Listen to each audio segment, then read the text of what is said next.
Ketika sudah ada kewajiban menundukkan pandangan, perempuannya menutup aurat, ini kan harusnya berkorelasi menghasilkan sebuah harmoni hukum yang bisa maslahah untuk keduanya. Sepertinya perlu ditegaskan lagi bahwa laki-laki itu punya kewajiban menjaga pandangan.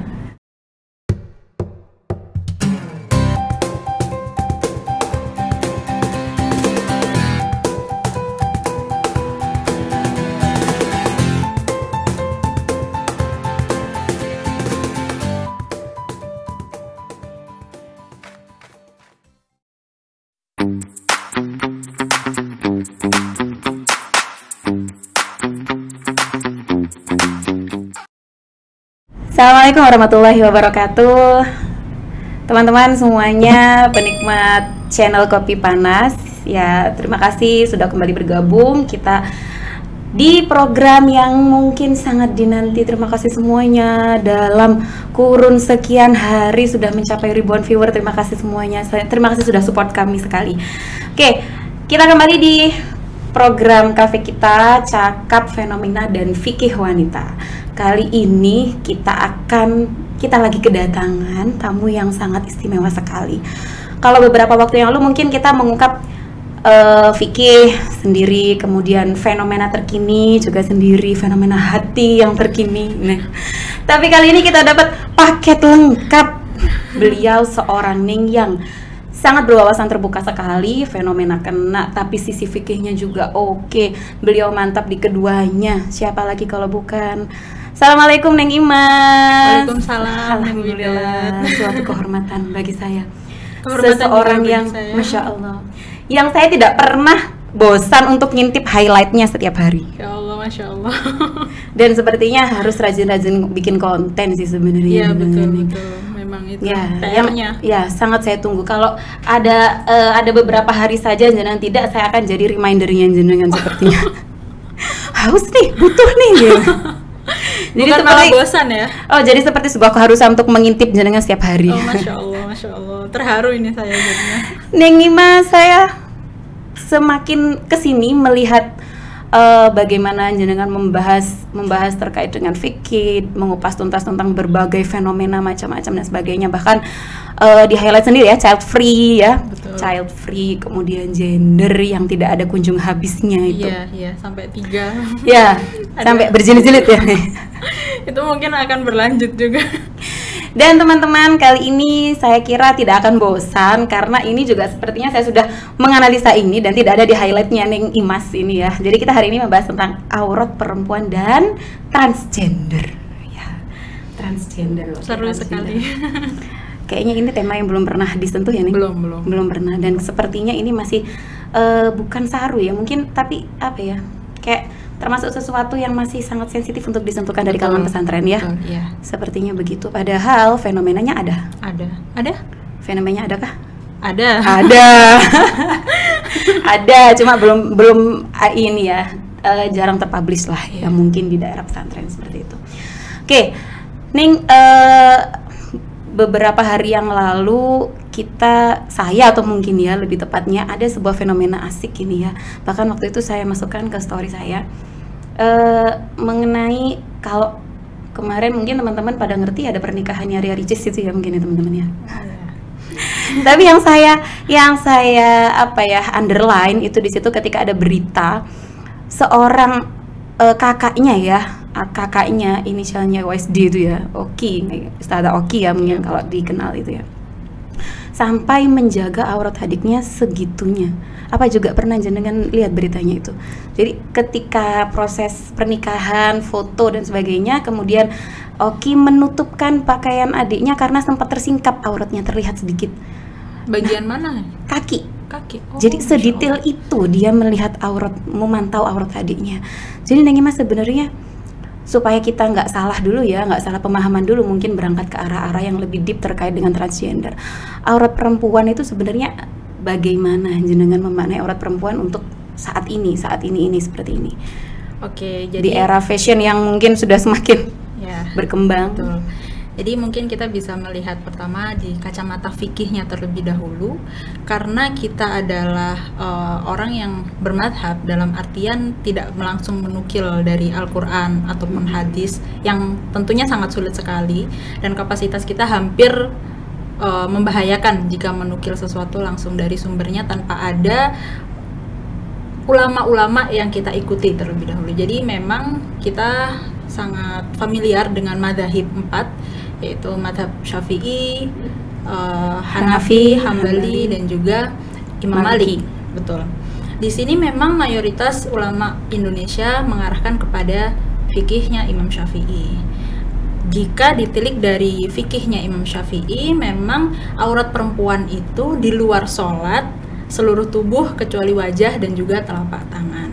Namun jika kita telisik lebih dalam, ternyata ada mazhab Hanafi yang memperbolehkan seorang wanita untuk membuka telapak tangan, bukan hanya telapak tangannya, tangan sampai siku, jika memang dibutuhkan. Karena bagaimanapun juga wanita memiliki tugas sosial untuk melaksanakan kehidupannya, seperti hanya mencuci, memasak, itu diperbolehkan dalam mazhab Hanafi. Kemudian tapi tentu dengan kategori kebutuhan yang memang sangat membutuhkan ya, sangat darurat ya. Betul. Ini masih membahas membukanya, belum melihatnya. Berbeda soalnya.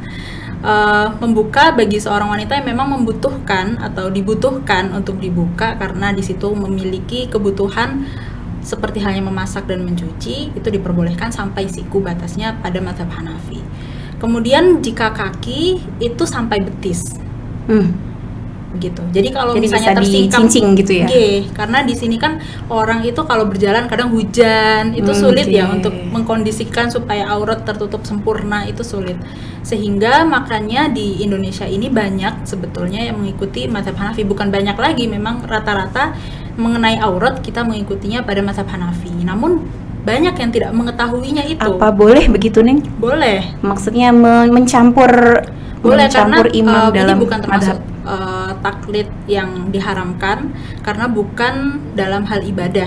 Yang tidak diperbolehkan kalau misalnya dalam sholat, kemudian seseorang wudunya mengikuti Imam Malik, batalnya mengikuti Imam Syafi'i, itu baru tidak diperbolehkan. Tapi kalau misalnya masalah ini kan perkara lain, itu maka diperbolehkan. Tapi yang perlu kita garis bawahi adalah kebutuhannya ya. Iya, kebutuhannya. Sejauh apa kebutuhan itu memang harus di-cover dengan membuka aurat seperti itu. Iya, betul. Jadi banyak juga yang kita salah persepsi, dikiranya kebolehan membuka wajah dan telapak tangan sampai siku, kemudian aurat yang rada tersingkap mungkin ya ketika perempuan beraktivitas, itu dikategorikan sebagai pendapatnya mazhab Syafi'i, padahal tidak. Kalau misalnya memang mau concern ataupun berpegang teguh pada Syafi'iyah, ya kita harus menjaga wajah, hanya wajah dan telapak tangan saja, ataupun telapak kaki bagian dalam. Telapak kaki bagian dalam, berarti yang punggungnya nggak boleh, tetap berarti harus berkaos kaki. Ada yang memperbolehkan, cuman pendapat yang kuat justru telapak kakinya saja. Itu sedikit menyulitkan. Namun kan ulama itu selalu berpijak pada sisi kemaslahatan, sehingga di sini beliau itu menunjukkan pendapat lain yang masih dalam kategori hukum yang mutabaroh yang bisa diterima, yaitu pada mazhab Hanafi memperbolehkan membuka kaki ataupun tangan jika memang dibutuhkan sampai siku ataupun sampai lutut, betis. Tapi dengan aurat apabila itu kan kalau misalnya dia di tempat umum begitu ya, mungkin maksudnya dengan peluang ada laki-laki, ada ajnabi seperti itu, masih boleh kan aurat seperti itu.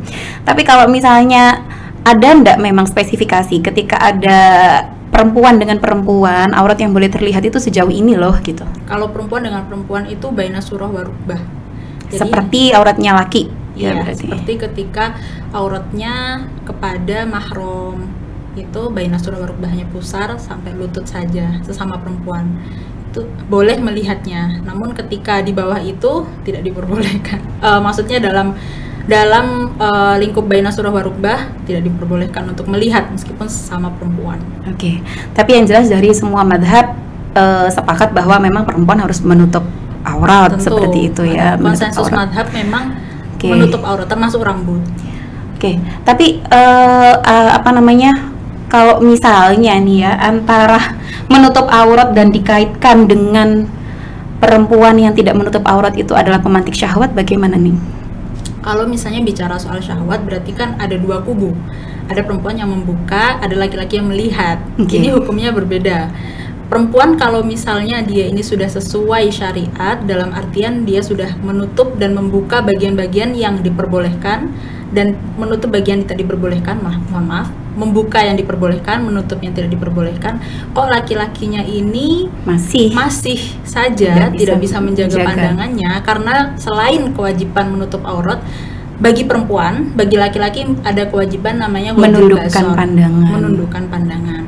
Tapi tidak dimaknai secara tekstual menundukkan pandangan berarti di bawah, lihat dulu. Kalau misalnya di bawah, kita pergi ke Amerika itu lebih parah bawahannya. Karena lebih terbuka. Tapi di sini harusnya dimaknai secara kontekstual. Maksudnya melihat ke bawah itu ya jangan dilihat gitu. Jadi pentingnya memaknai segala sesuatunya tidak hanya secara tekstual tapi juga kontekstual. Sehingga ketika sudah ada kewajiban menundukkan pandangan, perempuannya menutup aurat, ini kan harusnya berkorelasi menghasilkan sebuah harmoni hukum yang bisa maslahah untuk keduanya. Betul. Tapi kadang salah satunya tidak pro dan menyalahkan si perempuannya. Ini sepertinya perlu ditegaskan lagi bahwa laki-laki itu punya kewajiban menjaga pandangan. Gitu. Ini tolong tolong diperhatikan semua laki-laki, baik yang kalangan jomblo atau yang tidak, tolong ini benar-benar di teman-teman kru juga tolong ini nanti dipertegas di feed mungkin ya. Ning membahas aurat sepertinya lekat juga dengan terkait dengan fitrah seksual ya nih. Oh, tentu. Tentang fitrah seksual. Ini lagi santer-santernya sepertinya. Ini kan habis ada Mas Menteri kita itu ya, Mas Menteri mengeluarkan Permendikbud. Oh iya. Permendikbud mengenai dengan kekerasan seksual di kampus ya, yang sangat urgent yang harus segera dikeluarkan itu. Nah ternyata itu kok malah dikait-kaitkan, ditunggangi oleh komunitas yang mungkin bahasannya tidak habis juga ini dibahas setiap waktu ini ya. Komunitas LGBT, komunitas transgender. Mereka ya memang mungkin secara agama gitu ya mungkin ada penolakan, tapi realitasnya mereka ada. Bagaimana? Betul. Ya. Menurut jenengan transgender ini fitrah, salah asuh ataukah sebuah penyakit? Bisa salah asuh, bisa sebuah penyakit. Tapi meskipun hal tersebut seolah-olah akhirnya dianggap fitrah, bukan berarti legalitasnya itu ada. Harus diperangi. Entah kita mau fitrah atau tidak, itu kan kondisi psikologis seseorang. Kadang itu pemicunya tidak diketahui dan dia menganggap bahwa saya memang tercipta begini, begitu. Padahal dia sendiri mungkin tidak tahu pemicunya apa. Kita sendiri juga tidak merasakan seperti itu ya. Iya. Prosesnya seperti apa, tiba-tiba terus muncul saja orientasi seperti itu. Gitu. Iya, dan kita juga tidak tahu bagaimana itu bisa terjadi terhadap dirinya sendiri kadang juga tidak tahu. Kemudian langsung menyebut hal ini fitrah. Cuman kan jika berpijak pada aturan agama, banyak hal-hal sekalipun itu seolah-olah fitrah, namun kan harus tetap diperangi. Contohnya hal kecil saja. Beribadah itu kalau misalnya kita tidak memerangi rasa malas. Rasa malas itu kan fitrah manusia, tidak? Ya. Ada dalam diri manusia itu ada rasa malas. Tapi ketika kita tidak memeranginya, ya itu tidak bisa dibenarkan. Mungkin relate juga dengan yang konten saya sebelumnya terkait cinta ya Ning ya. Betul. Ya, cinta itu bukannya juga fitrah ya Ning? Iya, fitrah. Tapi harus di koridor kepada hal-hal yang memang di situ dilegalkan oleh syariat, yaitu pernikahan. Kalau misalnya kita mengaku cinta tanpa ada akomodir dari syariat dan kita tidak mengarahkan cinta itu pada sesuatu yang positif, tetap saja tidak bisa dibenarkan sekalipun atas nama cinta. Merebut suami orang misalnya, pelakor atas nama cinta, itu apakah bisa dibenarkan? Ya itu sering juga begitu. Kadang juga ada yang bertanya ke saya ini berselingkuh ini ya jatuh cinta saya dengan dia itu sudah ditakdirkan sama Allah gitu. Nah itu juga problem ya Neng ya. Iya makanya mengatasnamakan takdir gitu. Mengatasnamakan takdir untuk kepentingan pribadi. Padahal itu sesuatu yang masih bisa diperangi, masih bisa diperjuangkan. Betul. Itu. Begitu pula dengan kecenderungan seksual terhadap sesama jenis. Itu masih harusnya diperangi sih. Bukan malah dideklarasikan bahwa saya sudah fitrahnya seperti ini. ya sama aja kayak pelakor mendeklarasikan diri kalau saya mencintai suami orang, gimana? Jadi sebenarnya transgender itu bisa disembuhkan atau harusnya cuma sekedar diarahkan saja? Mungkin itu nanti masuknya kepada sisi psikologis, dan yang tahu adalah orang-orang yang memang ahli di bidangnya. Seperti halnya ahlul khubroh. Nanti di situ bisa dianalisa tingkat keparahannya sebatas mana. Kalau misalnya masih hanya kecenderungan mailul qalbi lah intinya, kecenderungan kita kepada lawan jenis, sesama jenis, karena memang mungkin komunitasnya tidak ada perempuan, sehingga laki-laki itu ya udahlah kalau misalnya adanya itu mau gimana gitu. Adanya itu Mungkin kadang di pondok pesantren ya benar gitu, masih ada istilah-istilah meril ya. Itu sekedar kecenderungan mailul qalbi, kecenderungan karena memang nggak ada yang lain, tapi bukan berarti itu nanti mengarah pada aktivitas seksual. Tapi ya bisa jadi juga memang orientasi seksualnya memang berbeda, ada kecenderungan ya ada. Iya, tapi ada level yang lebih dari itu. Okay. Jadi memang dia itu hanya tertarik kepada sesama jenis. Kan ada level-levelnya gitu. Jadi menurut jenengan kalau misalnya kita berhadapan dengan lingkungan yang memang di situ ada orang-orang transgender, sebagai kita seorang santri yang memahami ilmu, atau mungkin sebagai kita sesama manusia yang memahami kemanusiaan seperti itu, bagaimana harusnya kita memposisikan? Ini berarti maksudnya kepada amar ma'ruf nahi munkar. Jadi mengingatkan ataupun mencegah keburukan, menyerukan kebaikan. Nah, sedangkan amar ma'ruf nahi munkar di sini ada level-levelnya juga.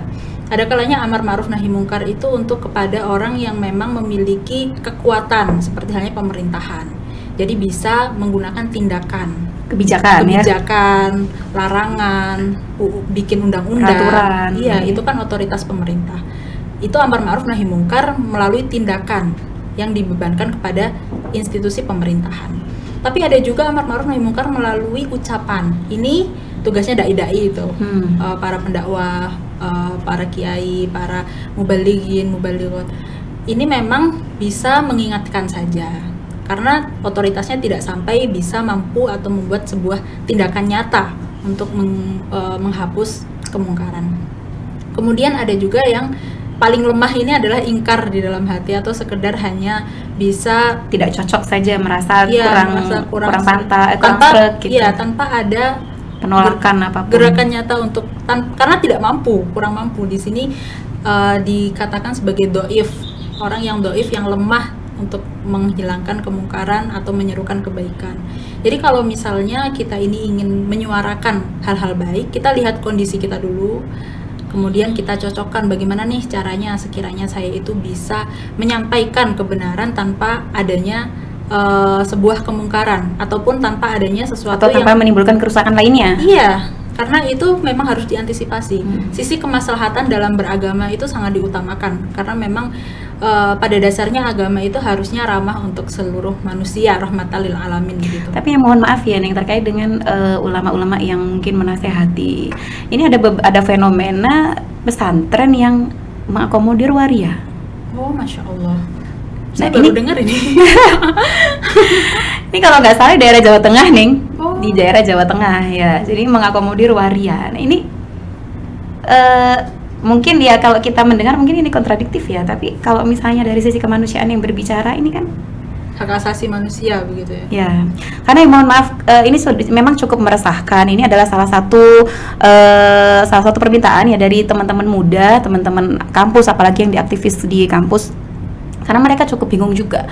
Ini apa yang harus saya lakukan sebagai saya seorang santri, kemudian dihadapkan dengan masifnya gerakan-gerakan ini yang mengatasnamakan fitrah, HAM dan sebagainya. Mereka ya cukup bingung menghadapi ini.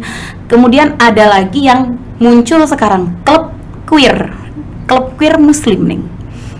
Queer itu salah satu cabang. Jadi salah satu ini ya, tipe dalam LGBT, kan LGBT sekarang meluas, semakin LGBTQ macam-macam itulah.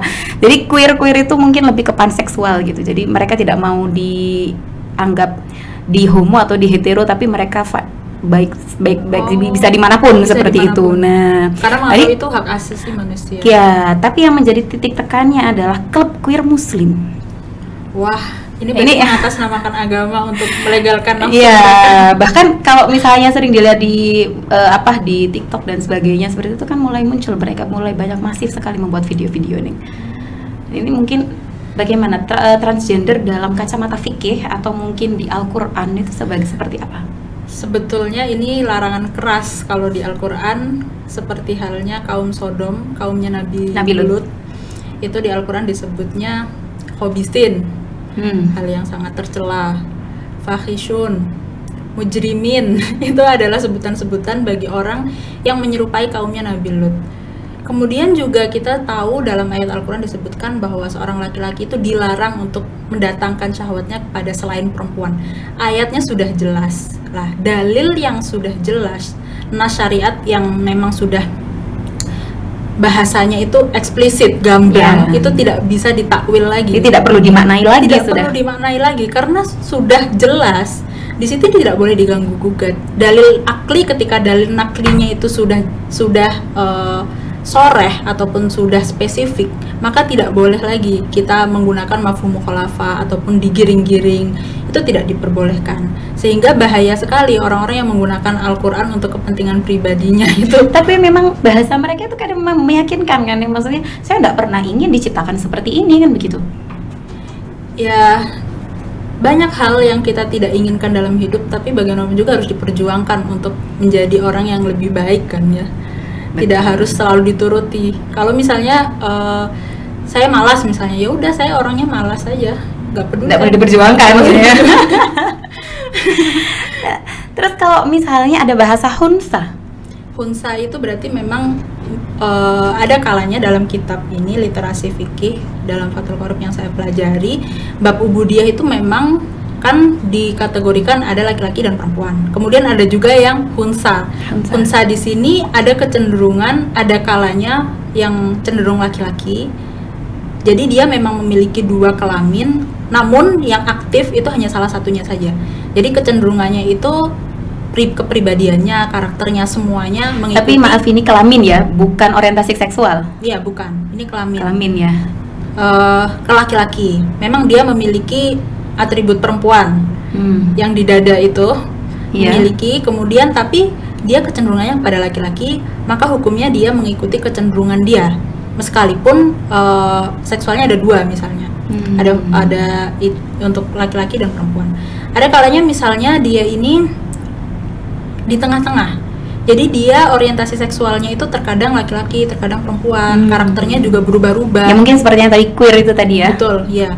Lah itu maka hukumnya kalau dalam fikih ini mengikuti yang paling hati-hati itu dia dijadikan perempuan, sehingga konsekuensinya tidak bisa menjadi imam sholat, kemudian apa-apa dia diikutkan perempuan. Itu hunsa muskil namanya, hunsa yang tidak jelas sebetulnya dia ini laki-laki atau perempuan. Jadi ketika dia beribadah perempuan. Nggih, auratnya juga perempuan. Auratnya juga perempuan. Begitu. Ini untuk hunsa yang memang memiliki dua kelamin. Jadi memang kecenderungannya itu ada dua misalnya, atau kelaminnya dua bisa juga, tapi kecenderungannya satu. Yang penting di sini hunsa itu adalah yang memiliki dua kelamin. Namun kalau misalnya orang yang sebetulnya perempuan, benar-benar perempuan, seksualitasnya perempuan, dalam arti organ-organnya seperti perempuan, namun kecenderungannya laki-laki, itu harus diperangi memang. Begitu. Oke. Kemudian terkait dengan di sisi Al-Qur'annya ini ya. Ini kan yang paling sering mereka ini ya jadikan mereka mencuplik sebuah ayat itu yang paling sering mereka didengungkan gitu ya nih. Itu dalam surat An-Nur ayat 31. Ya, awit tabi'ina ghairi ulil irbati minar rijal. Jadi mereka mengatasnamakan bahwa di Al-Qur'an itu sudah ada loh, memang disebutkan ada orang yang memang tidak ada ketertarikan dengan laki-laki. Nah berarti kan sudah ada di Al-Quran, aku diakui dong eksistensiku, begitu. Nah, terus gimana nih? Jadi dalam memahami ayat Al-Quran itu tidak cukup melalui terjemahan saja mungkin ya, kita harus merujuk kepada tafsir-tafsir yang mu'tabaroh. Kemudian tidak boleh dicuplik ya nih? Betul, dalam menukil hukum juga kita tidak diperbolehkan mengambil begitu saja. Jadi ada ayatul ahkam itu pasti mempertimbangkan asbabul furud, asbabul nuzul. Sedangkan ayat itu bukan sedikit, sama sekali tidak nyambung total dengan kefahaman-kefahaman yang ditunggangi oleh kepentingan LGBT itu tadi. Itu kan membahas tentang jika misalnya seorang laki-laki tua yang tidak memiliki kecenderungan seksual kepada wanita, maka diperbolehkan melihat aurat selain baina surah wa rukbah, selain pusar dan juga sampai lutut. Itu kan maksud dari ayat tersebut itu. Bukan berarti eksistensi itu diakui. Kalau misalnya mau membahas eksistensi yang diakui dalam Al-Quran, seperti halnya kaum musyrikin, orang-orang kafir, itu kan juga disebutkan dalam Al-Quran. Tapi eksistensi itu bukan suatu eksistensi yang bisa dilegalkan. Betul, jadi ya lucu saja jika ditarik menjadi begitu pengertiannya. Makanya dalam memahami agama tidak bisa sembarangan sih, jadinya begitu. Sangat berbahaya sekali. Jadi menurut jenengan sebenarnya transgender atau apapun itu sebenarnya harus dikembalikan kembali ke fitrahnya begitu. Betul, memang begini, perbedaan itu sunatullah. Semua yang terjadi di dunia ini adalah kehendaknya Allah, karena ini adalah kuasa Allah. Perbedaan itu menunjukkan kekuasaan Tuhan yang tanpa batas, yang bahkan tidak bisa diukur oleh manusia yang terbatas kan. Tapi masalahnya Tuhan itu juga menurunkan aturan berupa sunnah dan juga Al-Quran dan sunnah.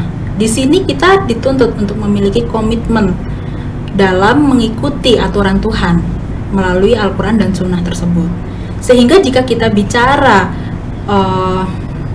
toleransi tanpa batas, ya berarti kita orang-orang yang tidak memiliki batas itu tidak memiliki pendirian, tidak bisa menjaga komitmennya sebagai seorang muslim, tidak ada upaya untuk menjadi seorang yang berislam kafah begitu. Jadi ini kembali kepada iman kita, kembali kepada komitmen kita dalam memahami dan juga mengikuti agama itu sendiri. Karena memang ayat kuncinya kan in kuntum tuhibbunallaha fattabi'uni yuhibbukumullah wa yaghfir lakum dzunubakum.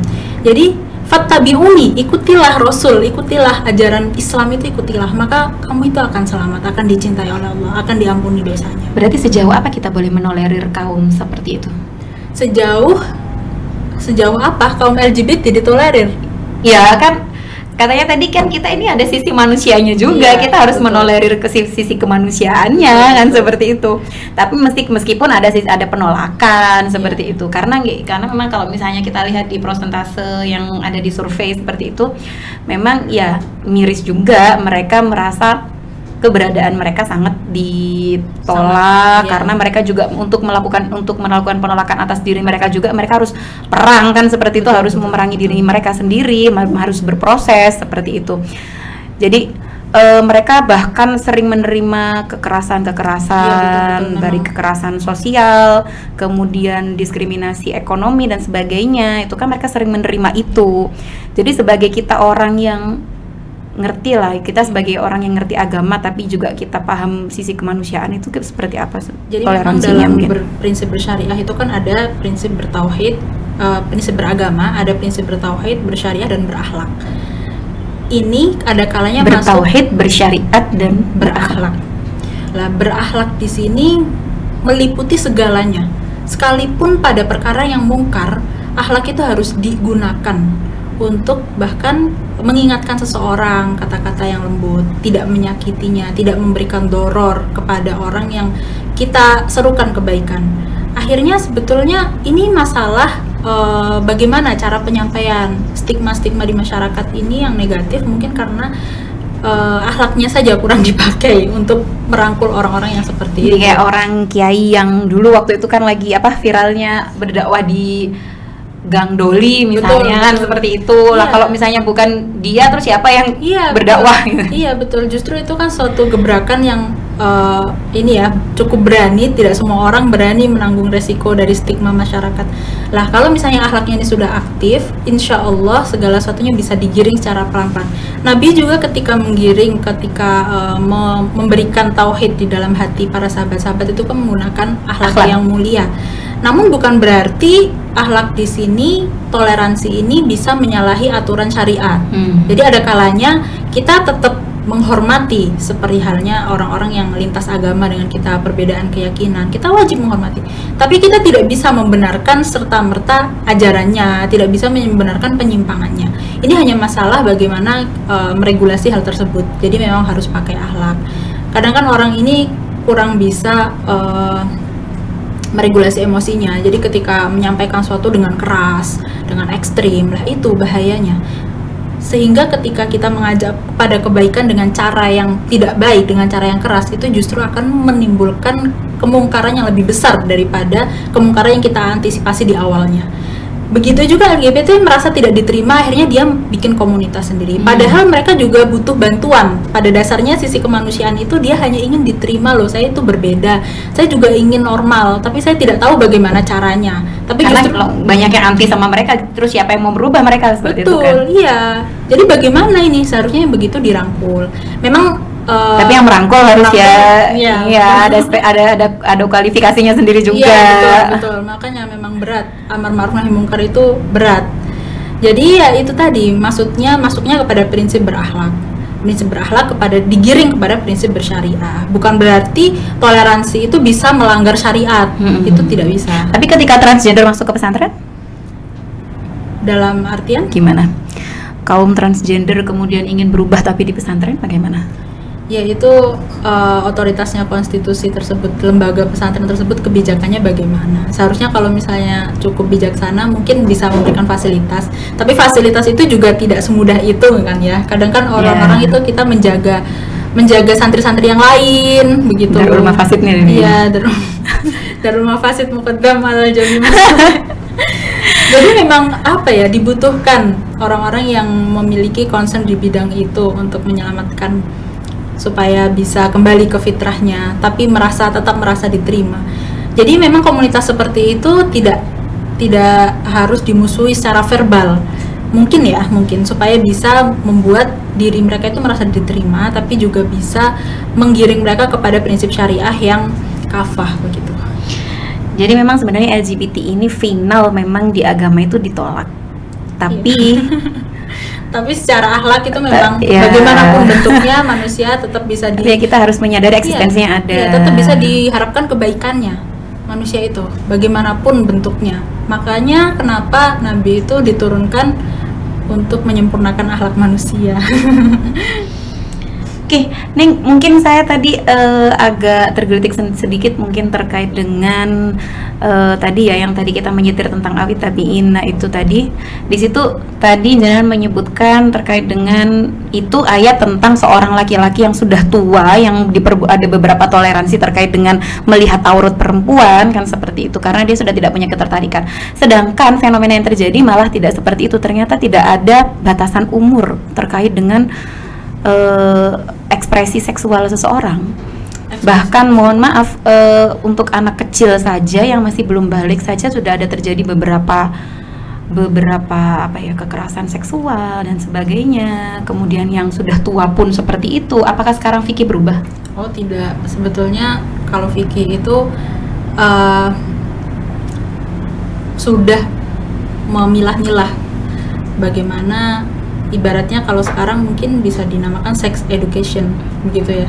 Sebetulnya memang sudah dipilah dalam kacamata fikih, dalam Fathul Qoribnya itu disebutkan legalitas untuk nador ataupun melihat aurat itu diperinci bagaimana jika ini laki-laki dengan perempuan yang tidak ada kebutuhan. Lalu bagaimana jika misalnya melihatnya sebatas hajat, dalam arti misalnya untuk talim wal muta'alim, belajar mengajar, untuk pengobatan medis, untuk misalnya musyahadah ataupun pengecualiannya saksi di pengadilan. Itu ada pengecualiannya semua, diperbolehkan jika memang dibutuhkan. Kadar hajatnya itu memang harus ada dan itu dilegalisir oleh syariat. Namun masalahnya jika di sini bagaimana dengan anak-anak? Jadi memang syariat di sini mengelompokkan jika seorang anak-anak itu harus diajari dari kecil untuk tidak melihat bagian seksual lawan jenisnya dari kecil, begitu. Jadi sex education-nya ya? Iya, memang sudah ada. Tapi bagaimana dengan yang sudah tua? Yang sudah tua yang tidak memiliki. Yang sudah tua kan tadi dibilang bahwa itu tua itu ada beberapa toleransi sehingga karena sudah tidak ada hasrat seperti itu. Padahal sekarang ternyata nyatanya fenomenanya juga masih banyak yang. Ya berarti itu tetap tidak diperbolehkan. Berarti tidak diperbolehkan. Jadi tidak boleh kita main aman saja. Oh masih sudah tua lah, enggak apa-apa seperti itu kan ya, enggak boleh juga toh ya. Iya. Jadi intinya kita harus ya sama-sama aware lah begitu ya. Betul, sama-sama saling supaya bisa menciptakan harmoni. Gak bisa kalau yang menjaga perempuan saja, namun laki-lakinya tidak menyadari tanggung jawabnya untuk menjaga pandangannya juga. Betul, kembali lagi ke yang tadi ya. Jadi ya jangan salahin perempuan terus. Ya, kita cukup lah jadi objek gitu. Betul. Ya, padahal kita juga Oke. manusia. Ning, mungkin ya karena tadi sudah saya mungkin singgung sedikit, memang transgender itu tidak mengenal tempat ya. Di pesantren pun juga mulai ada, kemudian tidak mulai ada sih, mungkin sudah ada ya, sudah sejak dulu. Mungkin dari Neng Imas sendiri, bagaimana cara kita, ada last statementnya mungkin, bagaimana terkait dengan penjagaan sebagai seorang perempuan, terkait dengan memaknai aurat dan transgender sendiri itu seperti apa? Monggo. Sebagai seorang perempuan memaknai aurat terlebih dahulu. Jadi di sini semua kerangka berpikir ulama fikih itu adalah untuk berhati-hati, untuk ihtiyat, untuk kemaslahatan. Jadi mungkin jika ada tafsir Al-Quran yang tentang ayat hijab, yang ternyata hijab itu menganggap bahwa hanya sekedar uruf saja ataupun adatnya orang Arab, sehingga bukan sebuah kewajiban yang melekat gitu. Namun kita di sini ada yang namanya unsur berhati-hati dalam beragama, dan juga supaya menghasilkan kemaslahatan untuk banyak pihak. Ya tadi itu harus dua pihak ya. Sehingga memang untuk aurat sendiri di sini kita harus lebih aware bahwa penjagaan syariat itu adalah untuk kebaikan kita sendiri, bukan hanya sebatas mengekang hak asasi manusia. Tidak, manusia ini jika tidak diatur bisa jadi apa saja, bisa menjadi bagaimana saja, karena perbedaan itu menunjukkan kekuasaan Tuhan. Namun Tuhan juga menurunkan tuntunan melalui Al-Quran dan hadis.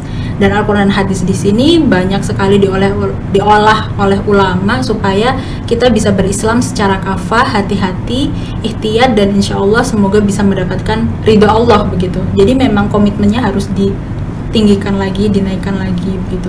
Supaya keyakinan kita ini benar bahwa memang prinsip syariat, kerangka syariat, hijab dan lain-lain dalam penjagaan syariat kepada perempuan itu memang untuk kemaslahatan dirinya sendiri. Ya, kemudian untuk yang transgender, bagi yang sedang mengalami pergolakan mungkin atau kemudian mungkin bagi yang saat ini memang sedang menjalani itu, jangan menyerah mungkin ya. Jangan menyerah dengan keadaan bahwa segala sesuatunya bisa dirubah menjadi lebih baik. Mungkin itu saja. Saya tidak berani bicara banyak-banyak karena itu menyangkut kondisi psikis seseorang. Saya juga tidak. Tapi bagi untuk yang menerima bagaimana? Untuk orang yang ada di sekelilingnya? Tolong ya jangan dikucilkan karena itu sebetulnya tidak menular ya, atau menular. Kita tidak tahu. Cuman dirangkul, namun hendaknya tetap bisa diarahkan pelan-pelan mungkin gitu. Karena itu tadi mereka sebetulnya juga kebingungan, mereka merasa ditolak itu sesuatu yang sangat menyakitkan sekali, perasaan tidak nyaman sekali, tidak menjadi bagian dari sosial yang ada begitu. Karena kalau semua yang tahu agama anti, terus siapa juga yang mau merubah mereka ini ya? Betul, karena itu tadi ada prinsip berakhlaknya itu. Kita begini, menghormati mereka, tetap menerima mereka, itu adalah bentuk penerimaan kita terhadap kuasa Tuhan yang bermacam-macam begitu. Betul.